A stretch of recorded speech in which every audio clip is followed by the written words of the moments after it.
চাই আমি বাজারের প্রত্যেক দোকানদারকে জোরদার আসার জন্য বিশেষভাবে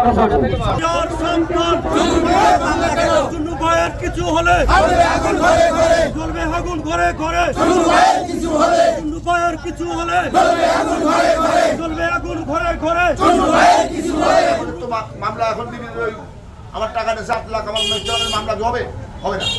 হ্যাঁ, ওখানে মারামারি একটা হয়েছে, মারামারি হাতাহাতি একটা হয়েছে, কিন্তু অন্য কোনো বিষয় যেমন বলছেন যে আমি চাঁদা নিচ্ছি 10 লাখ চাইছি চাঁদা, তার ফোনে আমার ফোনের নাম্বার দেখাতো, তার সাথে আমার দেখা হলো, তখন দেখা হয়েছে আমি মোটরসাইকেলে আসছি, সে মোটরসাইকেলে যাচ্ছে, দেখা হয়েছে তখন। কারণ আপনারা জানেন তার বিরুদ্ধে প্রচুর অভিযোগ, এদের খাসি খাওয়া, মোরগ খাওয়া, গরু বেচা, গাছ কাটা, এই অভিযোগ আগের থেকে ছিল। তখন সে আন্ডারগ্রাউন্ডের ওই যে সরবরাহ পানি করছে, তার নেতারা যারা ছিল ওই ডাবলু, ওই যে নায়েব আলী, ওই যে তুফান, সবাই করে গেছে, এই ভেলু, এদেশ বাহিনীর সাথে সে ছিল একসঙ্গে।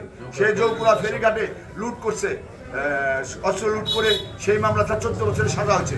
হাইকোর্ট থেকে জামিন পাওয়ার পরে সে যেতে পারে না, তৎকালীন বিএনপির একজন নেতার দাপটে তাকে বিদেশে যাওয়ার সহযোগিতা করা হয়।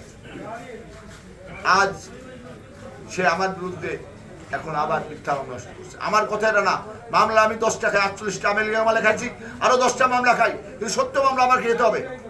এখনো যদি আমেরিকার মতো বানোয়াট মিথ্যা মামলা বালিকাতে নেওয়া হয়, এর প্রতিবাদ আমরা করবো, আমাদের বালিকাদের জনগণ করবে, সেটা প্রমাণ পেয়ে দিয়েছেন হাজার হাজার মানুষ শোনার পরে শুনে এসেছে। কারণ আমার জীবনে আমি অন্যায় কাজ কি ডিসিশন করি।